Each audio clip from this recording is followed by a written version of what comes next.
This is true. Google it. The baby shot and killed a in Walmart in North Carolina. Nothing bad happened to his career. Do you see where I'm going with this? In our country, you can shoot and kill a but you better not hurt a gay person's feelings. All right, so the joke that's getting Dave Chapelle in trouble, one of many, is that he says that rapper DaBaby, who said apparently some pretty insulting things about gay people on a stage recently, was canceled, and apparently has suffered some career consequences for those remarks.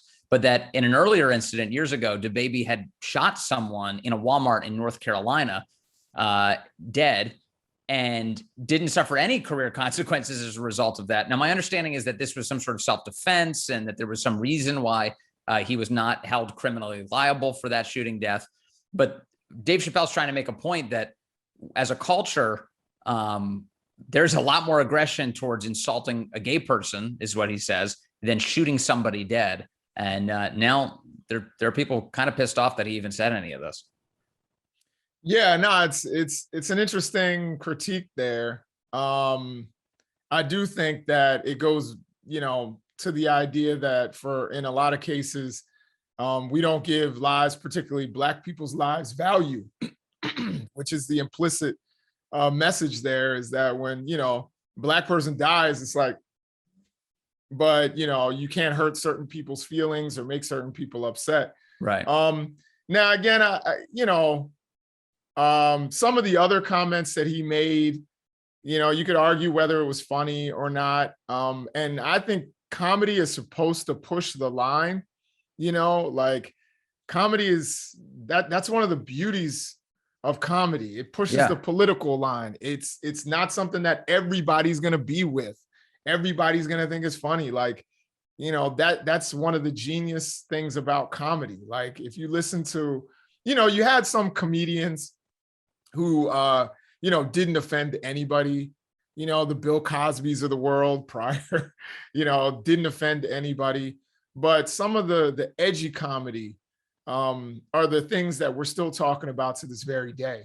And, I think Dave Chappelle is doing something that's creating conversation. And I think that's, for sure, not always a bad thing. I think, like I said, the conversation about the value of Black lives in our society, when a Black person dies or gets shot to death, we're like, I think that's a conversation that needs to be had. And again, I don't know about the Walmart situation, but I know that there was like a home invasion where the baby shot somebody, again, the baby's not a game. He's really not to be played with.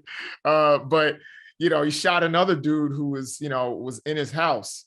And, I think that, self-defense situations, I think a lot of people understand that nuance. I also think, career consequences, when you go out and do something, like this idea that I can do and say anything and people who are offended should just keep their mouths shut. I don't agree with that either. I think people should, be able to get upset or to boycott or do whatever it is that they think is right. Even if I disagree with it. I didn't like when people freaked out over Colin Kaepernick, but guess what? It's their right if they want to turn off the television or say, I don't want to go to a game, so this idea, you can't cancel anybody. No, you can, that's totally, you're right, but don't cancel Vince and Jason Save the Nation, keep watching. That's right. Keep those views coming in. Here's what I like about Dave Chappelle. I like a lot about Dave Chappelle. First of all, he's truly funny. And another thing is like, there's none of his jokes are really simple. These are not like simple knock jokes or something. This is like, there's straight up nuance to every single thing he says. And in this special, he complains about his critics not even detecting the nuance to his jokes. He didn't cite this one in this special, but I remember his joke about abortion that he told in one of his Netflix specials. And it caught a lot of people's attention. He was saying that he's totally fine with abortion. He's okay with a woman's right to abort her baby, so long as the father gets to make a choice too of whether or not to pay child support. Yeah, that's not a new position either, by the way. And he lays it out really well on a joke. And then he goes, and then the punchline of the joke is, and I'm going to mangle it here, but I'll lay it out for you. The punchline of the joke is, because if you can kill this baby, I can at least abandon it. Yeah. No, I remember that joke. And first of all, and then so at the last thing he says as that joke concludes is, and if I'm wrong, maybe we're wrong. And then he moves on. And then it's one of those things where he just spent the whole joke saying that he's for abortion. And then maybe, maybe fathers don't have to pay child support. That could be their choice. And then he says, but if I'm wrong about this, then maybe we're all wrong. And then he just moves on. And it's one of those things where he's like, he takes a key, he sticks it in your brain, he opens up the door, and then he lets you handle the rest.